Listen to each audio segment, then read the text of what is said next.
ce temps-là, Jésus dit à Thomas, « Moi je suis le chemin, la vérité et la vie. Personne ne va vers le Père sans passer par moi. Puisque vous me connaissez, vous connaîtrez aussi mon Père.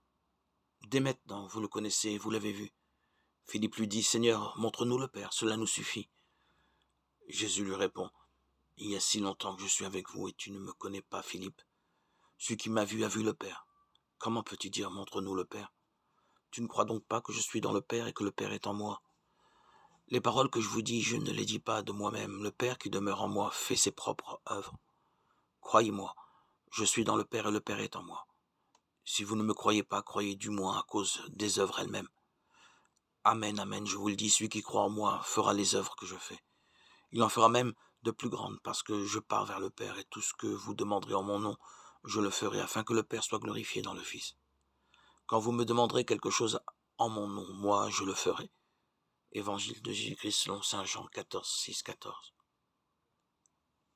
À la demande de Philippe, montre-nous le Père, Jésus semble répondre presque sèchement. Il y a si longtemps que je suis avec vous et tu ne me connais pas, Philippe. Mais au fond, qu'importe, car cette demande est aussi une occasion pour Jésus de montrer un peu plus le chemin qui mène au Père. Ne nous lassons jamais de présenter au Seigneur nos désirs, nos attentes, nos requêtes, même lorsqu'il semble les repousser. Jésus est le chemin, la vérité et la vie. Convaincu que le Seigneur me l'accordera, je lui confie ma demande dans une prière.